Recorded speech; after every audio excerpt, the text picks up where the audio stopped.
Also breaking tonight, Iran launching drones and missiles at U.S. ships, putting the ceasefire in jeopardy. You attack American troops or innocent commercial shipping, you will face overwhelming and devastating American firepower. American aircraft carrier and 3 destroyers have arrived in the Middle East. 5:43 local time, Strait of Hormuz. T-minus 47 seconds until intercept. 7 speedboats. Nearly 5,800 sailors and aviators in the crosshairs. Every second counts. This is the story of 42 minutes that changed everything. Dawn has barely broken over the water. The sea is flat, metallic, almost calm enough to fool you. To the north, the Iranian coast is still a dark line, under the first gray light. To the south, the mountains of Oman sit like silent walls over the shipping lane.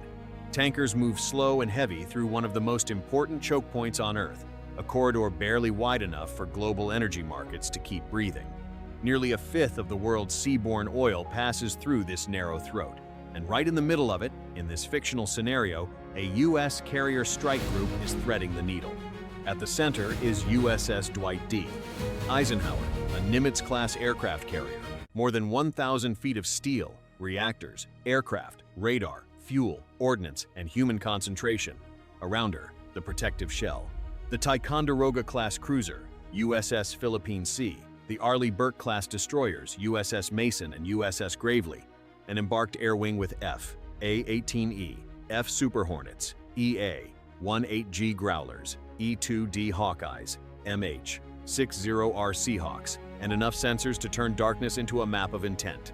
Above them, invisible but always present, satellites. Over the horizon, P-8, a maritime surveillance aircraft. Farther back, command and support nodes stretching to Bahrain, Al Udeid, and Al Dhafra. Imagine you're here. You're on the carrier's island, feeling that low, constant vibration under your boots. Jet fuel hangs in the morning air. Salt spray hits the rails.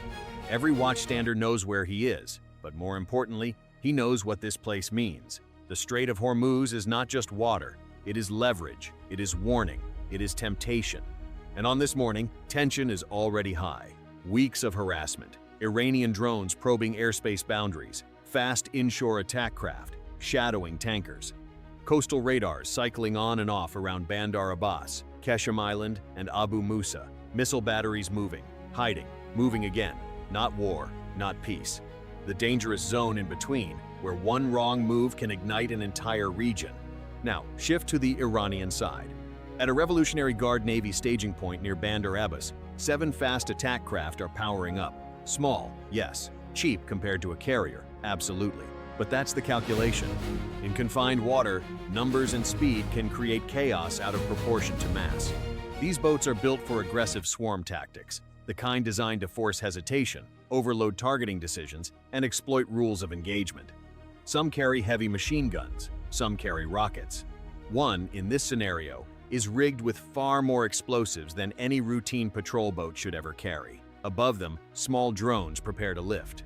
Along the coast, anti-ship missile crews wait in concealment with Noor and Gator systems, their launch rails masked near roads, warehouses, and scrub terrain. The plan is brutally simple. Rush the formation, force the escorts to sort contact from threat in seconds, trigger confusion, fix American attention on the surface picture.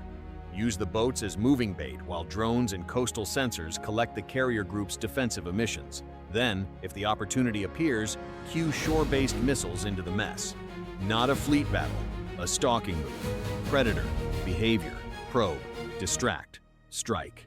And from the Iranian command perspective, the gamble makes sense. The strait is narrow. Civilian traffic is dense. The Americans are constrained by law, optics, and escalation risk.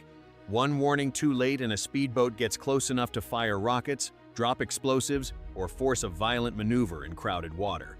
One warning too early, and Washington gets accused of overreaction. That gray zone is where the plan lives. But there's a problem with their thinking. They are seeing the carrier as a ship. The Americans are operating it as a network. What they didn't account for is how little of this battle would be decided by eyesight, or by courage, or even by the boats themselves. They assumed closeness meant surprise. They assumed clutter meant cover. They assumed the old Hormuz playbook still worked against a force built around fused sensors, layered fires, trained watch teams, and commanders who have rehearsed this exact nightmare again and again. Could you tell the difference between harassment and attack in 12 seconds? Because that's the margin here. At 5:42 and 13 seconds, an overhead infrared system flags unusual thermal signatures near the Iranian shoreline. At 5:42 and 19 seconds, surface search radar aboard USS Mason correlates 7 high-speed contacts accelerating out of a fishing traffic lane at more than 42 knots. At 5:42 and 24 seconds, the E-2D Hawkeye orbiting farther south pushes a fused track file across the strike group. Not random movement, not fishermen, converging vectors, tight spacing, aggressive closure rate. The alert cascade hits all at once. Bridge watch teams snap upright. Combat information centers brighten with new symbology. Helm orders tighten the formation. Flight deck crews freeze non-essential movement. Marines at security posts lock in. The carrier's loudspeakers cut through the dawn with a voice every sailor knows instantly. General quarters, general quarters. All hands man your battle stations. Now you're there. You're in the Combat Information Center of USS Gravely. The room is dark except for screens, green lines, red symbols, amber arcs. Someone calls range, someone else calls bearing drift. Identification teams pull imagery from electro-optical systems. The tactical action officer is already working the sequence. Warnings, barriers, armed helicopters, remote guns, missile defense readiness, electronic warfare posture. No panic, just compression. Years of training squeezed into seconds. At 5:42 and 41 seconds, bridge-to-bridge warnings go out on maritime distress channels in English, Persian, and Arabic. Unknown Iranian fast craft, you are approaching a U.S. naval formation. Alter course immediately. Maintain safe separation. You are entering a restricted engagement zone. No response. At 5:42 and 49 seconds, laser dazzlers and long-range acoustic devices engage. Bright beams rake the bows of the lead boats. Audio warnings hammer across the water. One boat wavers. The others keep coming. At 5:42 and 55 seconds, an MH-60R Seahawk already airborne for surface patrol banks hard toward the threat axis. On board, the crew chief leans into the door gun. The pilot's display populates with targeting cues from the destroyer screen. APKWS laser-guided rockets are armed. Hellfire missiles are available. This is no longer shadowboxing. Then comes the moment.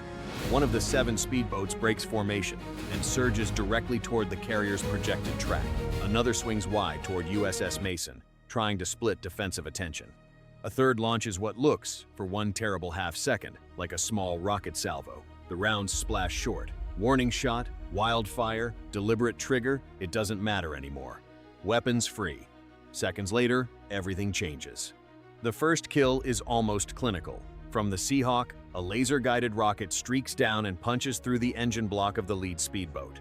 There is a flash, a plume of spray, and the boat slews sideways so violently it nearly flips. Range closes on the others. USS Mason's MK 38-25mm remote gun begins controlled bursts, not spraying, not guessing, but walking precision fire across the waterline of a second craft. You hear it in your chest more than your ears. Sharp, hard, measured. The boat's bow rises, then drops, then disappears into a fan of white. 5 seconds later, USS Gravely joins in. Heavy machine guns and stabilized gun mounts engage 2 more contacts trying to weave through tanker traffic. Tracers skip low over the sea. One boat erupts in orange at the stern. Another loses steering and carves a useless circle. The entire engagement picture has shifted from harassment to destruction before the nearest attacking craft has crossed the final few thousand yards. How much damage can 7 boats really do against a carrier group? In open water, not much. In Hormuz, if they get close enough to matter. That's why the Americans are killing the geometry before the boats can finish the run. At 5:43 and 14 seconds, the E-2D crew reports 2 small drones lifting from the Iranian coast. At 5:43 and 20 seconds, electronic support measures detect targeting radar behavior farther inland. There it is, the real shape of the operation. The boats were never the whole attack. They were the doorbell. The air defense posture climbs instantly. Aegis systems aboard the escorts shift from surface emergency to full integrated threat watch. Growlers spool electronic attack options. A cap of 2 Super Hornets is redirected. On the carrier, more jets are being armed while deck crews work with that strange combination only professionals can manage under pressure. speed without chaos. Back over the water, the fourth boat tries the oldest trick in the book. It masks behind a merchant vessel, using civilian traffic as cover. But thermal imagery cuts through the deception.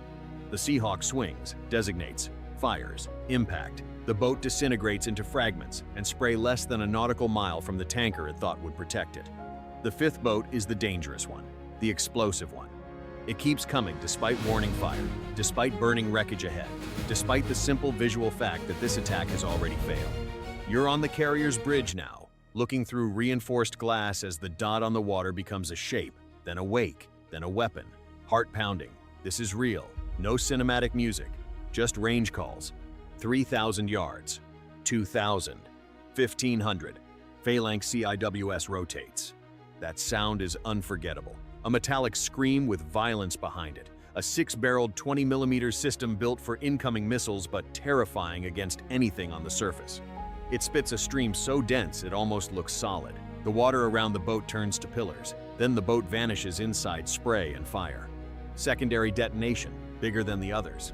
The bridge windows shudder from the concussion, even at that distance. The sixth and seventh craft do what attackers do when the hunt suddenly reverses. They try to run, but now they are prey. One is caught by USS Philippine Sea's guns as it turns back north. The other is tracked by the Seahawk and disabled near the edge of the engagement box. Within barely 90 seconds of the first weapons release, all 7 surface attackers are sunk, burning, or dead in the water. But the larger battle has just started. At 5:44, the first drone pushes south over the coastline at low altitude, likely searching for emissions and battle damage. A Super Hornet nails it with an aim, 9x, before it can transmit useful data. At 5:45, Coastwatch sensors indicate at least 3 mobile anti-ship missile launchers dispersing near Keshem and Larak. The Carrier Strike Group commander now faces the decision every deterrence mission eventually confronts. Do you absorb the attack, defend, and exit? Or do you sever the hand that just reached for your throat?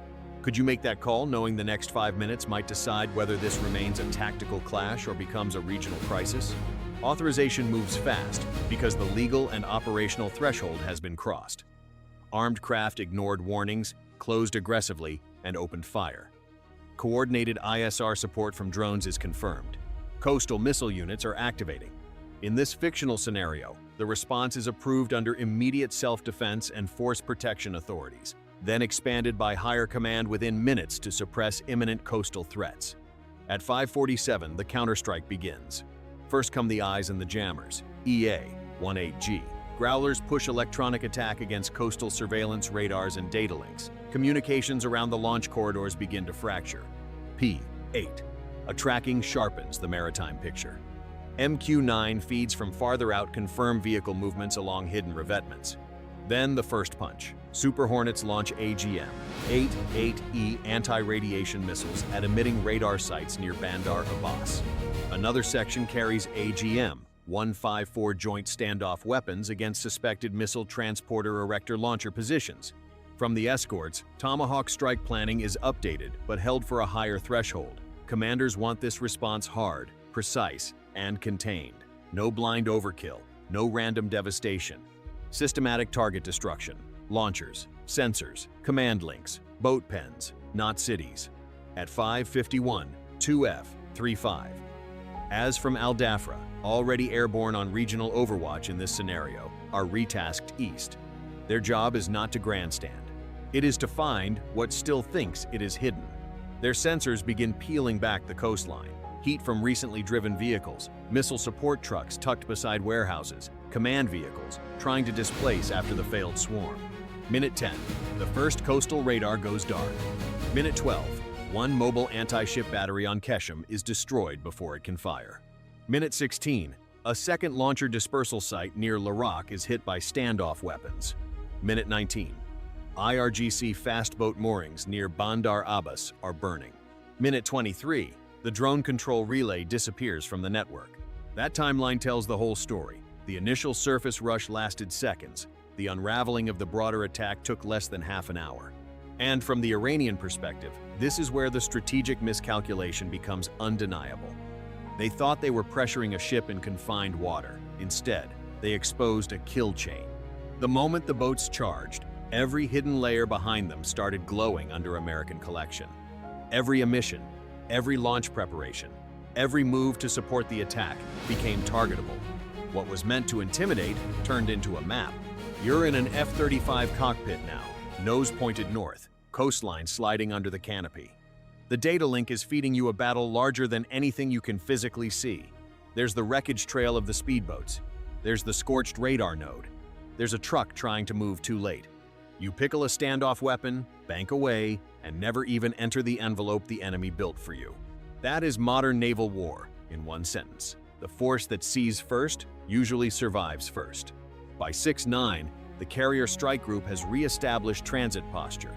Damage control reports on the American side are almost absurdly light compared to the ambition of the attack. 3 minor injuries from concussion and emergency maneuvering. No mission kill, no flight deck damage, no penetrated escort. Commercial shipping delayed, shaken, but intact. On the Iranian side, in this fictional scenario, the numbers are brutal. 7 attacking speedboats neutralized, 2 reconnaissance drones destroyed, 3 coastal anti-ship missile launchers eliminated before launch, 2 surveillance radar sites suppressed or destroyed, 1 drone control relay knocked out, 2 fast boat support facilities burning. A chain of assets built for harassment erased in 42 minutes. Less time than your commute, less time than a gym session, less time than most people spend scrolling their phones before breakfast. And that is the point. This wasn't decided by tonnage alone. It wasn't won because the carrier was bigger. It was won because the Americans layered warning, identification, aviation, guns, electronic warfare, and strike authority into one seamless response. Technology mattered, training mattered. Discipline mattered more. Nobody rushed the trigger until the threat declared itself, but once it did, the reaction was immediate, precise, and overwhelming. There's also a deeper lesson here about the Strait of Hormuz itself. Narrow water tempts small actors into thinking proximity equals power. Sometimes it does. A mine, a missile, a lucky hit, a fire in the wrong place at the wrong time, and history changes. But narrow water also compresses timelines so brutally that half measures become fatal. If you reveal your hand too early, the other side does not just block the move. It follows the line back to your wrist. That is what these 7 boats failed to understand. They were not charging a ship. They were charging an ecosystem of sensors, weapons, doctrine, and people trained to make impossible decisions under impossible pressure. And in the end, the most important number wasn't 7. It was seconds. Seconds to classify. Seconds to warn. Seconds to fire. Seconds between a provocation and a demonstration of exactly how modern naval power works when the mask comes off. So how does this change your view of modern warfare? Share your take. Subscribe to join the discussion.